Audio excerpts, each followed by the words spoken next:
जय हिंद। नमस्कार साथियों, आप सभी लोगों का मोस्ट वेलकम है आज के इस नए क्लास में।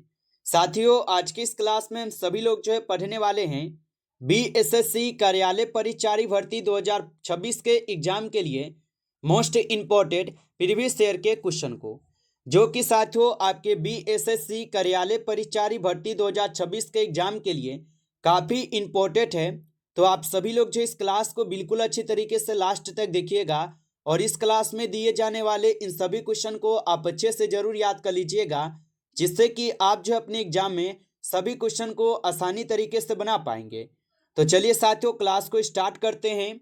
उनसे पहले यदि आप इस चैनल पे पहली बार जुड़ रहे हैं तो साथियों आप इस चैनल को सब्सक्राइब कर लीजिए और सब्सक्राइब करके आप ऑल नोटिफिकेशन को भी ऑल पे दबा के जुड़ जाइएगा, जिससे कि जब भी कोई नई क्लास हो सबसे पहले क्लास का नोटिफिकेशन आपके पास जो है पहुंच सके।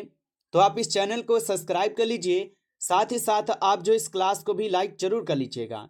तो चलिए क्लास को स्टार्ट करते हैं और देखिएगा साथियों क्वेश्चन क्या है।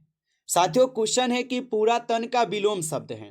चलिए बताएंगे साथियों, ये सभी क्वेश्चन जो है ना काफी इंपॉर्टेंट और सिलेक्टेड क्वेश्चन लिए गए हैं, जो आपके पेपर में साथियों 100% ये सभी प्रश्न पूछे जाएंगे। और इस क्लास में सभी क्वेश्चन साथियों हिंदी व्याकरण के क्वेश्चन है। अच्छे से आप इन प्रश्न को याद कर लेना और बताएंगे साथियों कि पूरा तन का यहाँ पे विलोम शब्द होगा। तो पूरा तन का विलोम शब्द हो जाएंगे यहाँ पे साथियों, ऑप्शन ए नवीन होगा। ऑप्शन ए यहाँ पे आप लगा रहे हैं तो सही जवाब है। अगला प्रश्न देखिएगा, क्वेश्चन है कि कार प्रत्यय किस शब्द में नहीं लगा है। चलिए बताएंगे साथियों कि कार प्रत्यय किस शब्द में नहीं लगा है। तो कार प्रत्यय आपको लग रहा है यहाँ पे तीनों में है, लेकिन प्रकार में नहीं है। ऑप्शन यहाँ पे आप लोग का डी सही जवाब है, प्रकार में नहीं है। अगला प्रश्न देखेंगे साथियों कि गंगा में घर है और इस वाक्य में शब्द शक्ति बताना है आपको। चलिए बताइए साथियों क्या होगा आंसर, कि गंगा में घर है और इस वाक्य में शब्द शक्ति कौन सा होगा। तो साथियों यहाँ पे हो जाएगा व्यंजना। ऑप्शन ए सही जवाब है, व्यंजना होगा। अगला प्रश्न देखेंगे, क्वेश्चन है कि हिंदी व्याकरण में संधि का अर्थ है। चलिए बताएंगे साथियों हिंदी व्याकरण में संधि का अर्थ क्या होगा। तो हिंदी व्याकरण में संधि का अर्थ होता है साथियों यहाँ पे जोड़ना। ऑप्शन ए सही जवाब है, जोड़ना होता है, आप याद रखेंगे। अगला प्रश्न देखिएगा साथियों कि निबंध किस साहित्यिक विधा का भाग है। ये सभी क्वेश्चन साथियों काफी इंपॉर्टेंट और वीवीआई सेलेक्टेड क्वेश्चन लिए हैं, जो आपके पेपर में साथियों 100% पूछे जाएंगे। तो आप अच्छे से इन प्रश्नों को याद कर लीजिएगा और बताइएगा कि निबंध किस साहित्यिक विधा का भाग है। तो याद रखेंगे साथियों गद्य के हो जाएंगे। ऑप्शन सी सही जवाब है, गद्य के होगा। अगला प्रश्न देखेंगे साथियों, क्वेश्चन है आपका कि कविता के छोटे छंद को क्या कहते हैं। चलिए बताइए साथियों कि कविता के छोटे छंद को क्या कहते हैं। तो कविता के छोटे छंद को यहाँ पे साथियों दोहा कहते हैं। ऑप्शन बी सही जवाब है, दोहा कहते हैं, याद रखिएगा। अगला प्रश्न यहाँ पे है आपका कि मधुशाला के रचनाकार कौन है। चलिए बताएंगे साथियों कि मधुशाला के रचनाकार कौन है। तो मधुशाला के रचनाकार हो जाएंगे साथियों यहाँ पे जयशंकर प्रसाद। ऑप्शन ए सही जवाब है, जयशंकर प्रसाद होगा। अगला प्रश्न देखेंगे साथियों कि साहित्य का जन्म कब हुआ और यह कथन जो है किसने कहा है। बताइए साथियों कि साहित्य का जन्म कब हुआ, यह कथन किसने कहा है। तो साथियों ये कथन कहे हुए हैं आपके किसने। तो यहाँ पे आप सही जवाब लगाएंगे साथियों, किसी ने नहीं कहा है। ऑप्शन डी होगा सही जवाब, किसी ने नहीं कहा है। अगला प्रश्न देखेंगे कि मुक्तक किस साहित्यिक विधा का भाग है। बताइए साथियों कि मुक्तक किस साहित्यिक विद्या का भाग है। तो याद रखेंगे साथियों ये कविता के हो जाएगा। ऑप्शन ए सही जवाब है, कविता के होगा। अगला प्रश्न देखिएगा कि हिंदी में अलंकार का अर्थ है। चलिए बताइएगा साथियों कि हिंदी में अलंकार का अर्थ क्या होगा। तो हिंदी में अलंकार का जो अर्थ होता है साथियों ये आपके उपमा और रूपक होगा। ऑप्शन ए सही जवाब है, उपमा और रूपक होगा।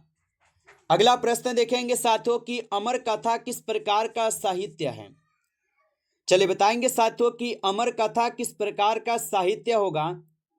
तो याद रखेंगे साथियों अमर कथा जो है ये हो जाएंगे आपके लोक कथा। ऑप्शन सी सही जवाब है, लोक कथा होगा। अगला प्रश्न देखेंगे साथियों, क्वेश्चन है कि साहित्य का समृद्धि का स्रोत कौन है। तो साहित्य का समृद्धि के स्रोत कौन होगा साथियों यहाँ पे? तो शिल्प, भाषा और विचार। उपयुक्त सभी होगा, ऑप्शन डी करेंगे सही जवाब, उपयुक्त सभी होगा।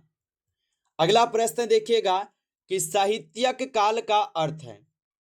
चलिए साथियों आंसर लगाइए। और साथियों आप लाइक नहीं किए इस क्लास को, तो आप इस क्लास को एक बार ज़्यादा से ज़्यादा लाइक कर लीजिएगा।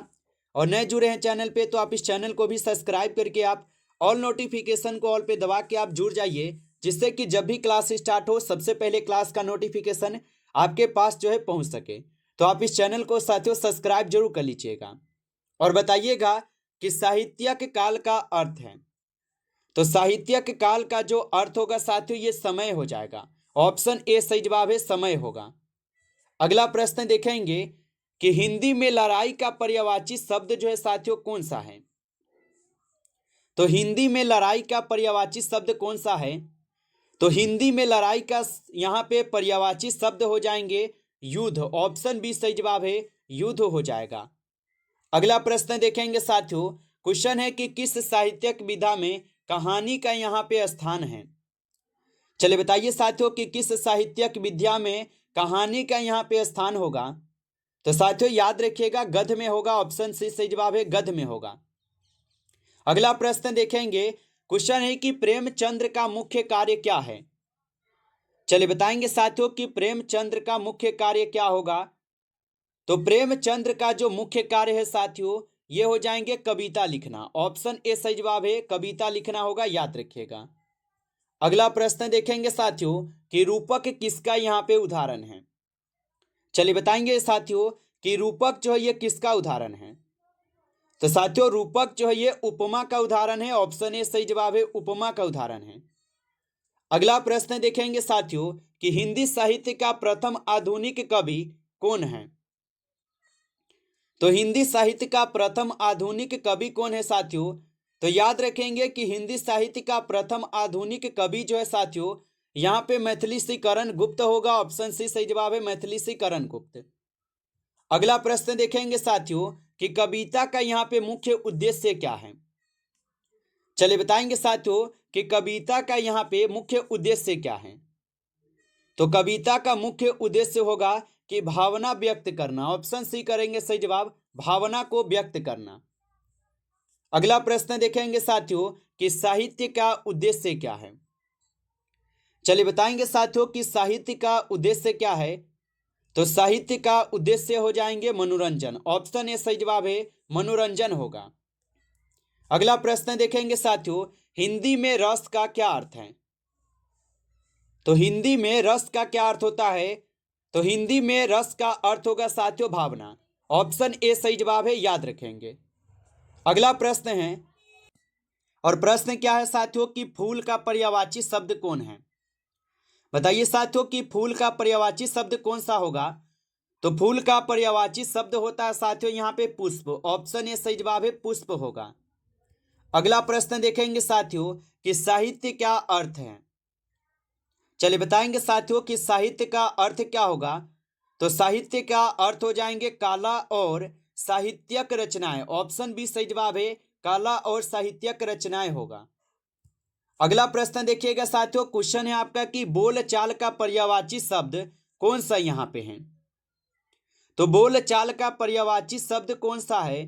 तो बोलचाल का पर्यायवाची शब्द जो है यहाँ पे हो जाएंगे साथियों वर्ता, ऑप्शन ए सही जवाब है, वर्ता होगा, याद रखेंगे।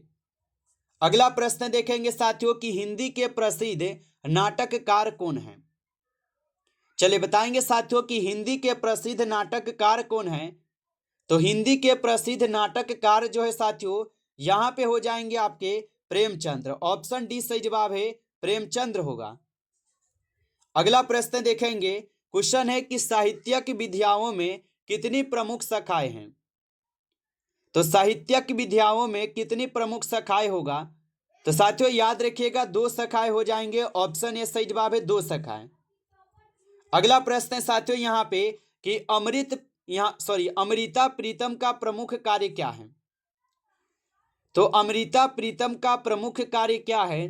तो साथियों याद रखेंगे उपन्यास और कविताएं, ऑप्शन बी सही जवाब है, उपन्यास और कविताएं हो जाएंगे, याद रखिएगा। अगला प्रश्न साथियों यहाँ पे कि हिंदी का सर्वप्रथम राष्ट्र कवि कौन है।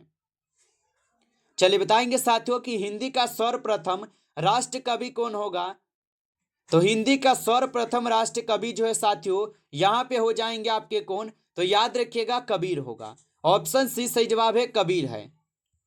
अगला प्रश्न देखेंगे साथियों कि गद्य का मुख्य उद्देश्य क्या है। चलिए बताएंगे साथियों कि गद्य का मुख्य उद्देश्य क्या है। तो गद्य का मुख्य उद्देश्य होता है विचार व्यक्त करना। ऑप्शन यहाँ पे बी सही जवाब है, विचार व्यक्त करना। अगला प्रश्न देखेंगे साथियों कि हिंदी साहित्य में आधुनिकता का यहाँ पे आगमन कब हुआ था। तो हिंदी साहित्य में आधुनिकता का जो आगमन है साथियों 19वीं सदी के अंतिम भाग में होता है। ऑप्शन बी सही जवाब है, 19वीं सदी के अंतिम भाग में। नमस्कार साथियों, इस क्लास में टॉप 30 क्वेश्चन थे जो कि काफी इंपॉर्टेंट और सिलेक्टेड क्वेश्चन थे। ये सभी क्वेश्चन साथियों यदि आपको क्लास अच्छा लगा हो तो आप इस क्लास को एक बार ज्यादा से ज्यादा लाइक कर लीजिएगा। चैनल पे पहली बार जुड़ रहे हैं साथियों तो आप इस चैनल को सब्सक्राइब करके आप ऑल नोटिफिकेशन को भी ऑल पे दबा लीजिएगा, जिससे कि जब भी कोई नई क्लास हो सबसे पहले क्लास का नोटिफिकेशन आपके पास जो है साथियों पहुंच सके। तो आप इस चैनल को सब्सक्राइब कर लीजिए और यदि आपको पीडीएफ चाहिए तो आप कमेंट करके साथियों जरूर बताइएगा। चलिए फिर मिलते हैं आपसे एक नेक्स्ट टॉपिक के साथ नेक्स्ट क्लास में। तब तक के लिए जय हिंद, जय भारत।